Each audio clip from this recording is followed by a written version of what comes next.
আজ আমি যাচ্ছি দিনাজপুরের রাজবাড়িতে। হারিয়ে যেতে বসা বাংলার ঐতিহাসিক স্থাপনাগুলোর মধ্যে শতাব্দী প্রাচীন দিনাজপুরের রাজবাড়িটি অন্যতম। যতদূর জানা যায়, রাজা দিনাজ অথবা দিনরাজ এই রাজপরিবারের প্রতিষ্ঠাতা। তার নাম অনুসারেই দিনাজপুর জেলার নামকরণ করা হয়েছে। 1793 খ্রিস্টাব্দে লর্ড কর্নওয়ালিস চিরস্থায়ী বন্দোবস্ত প্রবর্তন করার সময় দিনাজপুর জমিদারি বাংলার সবচাইতে বড় জমিদারগুলির একটি ছিল।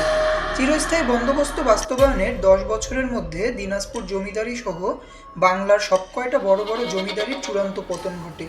1798 সালের ভয়াবহ খরা, ইস্ট ইন্ডিয়া কোম্পানির বিরুদ্ধে ফকির সন্ন্যাসীদের বিদ্রোহ ইত্যাদি কারণে যথাসময়ে রাজস্ব জমা দিতে না পারায় জমিদারির জমি বিক্রি শুরু হয় এবং এর পরের 15 মাসের মধ্যে প্রায় পুরো দিনাজপুর জমিদারি নিলামে ওঠে।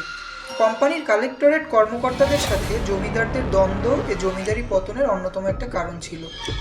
রায়ত বা কৃষকরা খাজনা পরিশোধ করতে ব্যর্থ হয়েছিলেন, ফলে জমিদাররাও তাদের রাজস্ব সময় মতো ইস্ট ইন্ডিয়া কোম্পানিকে পরিশোধ করতে পারেনি। এ রাজস্ব আদায়ে সরকার নিলামের মাধ্যমে জমিদারি বিক্রয়ের ব্যবস্থা করে। রাজা রাধানাথের জমিদারির আমলে দিনাজপুর জমিদারি নিলামে ওঠে। 1800 সালের পর দিনাজপুর জমিদারি টিকে থাকলেও তা ছিল পূর্বের আমলের জমিদারির ছায়ামাত্র। 1897 সালের ভয়াবহ ভূমিকম্পে এই জমিদার বাড়ির ব্যাপক ক্ষতি হয়। পরবর্তীকালে মহারাজা গিরিজানাথ রায়বাহাদুর এর সংস্কার করেছিলেন।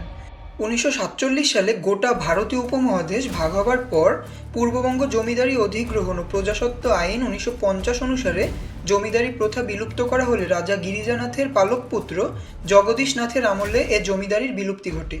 এর পরপরই তৎকালীন মহারাজা জগদীশচন্দ্র নাথ সপরিবারে ভারতে চলে যান। বর্তমানে এই জরাজীর্ণ রাজবাড়িটি দিনাজপুরের গর্ব হয়ে দাঁড়িয়ে আছে বিষণ্ণ মৌনতায়।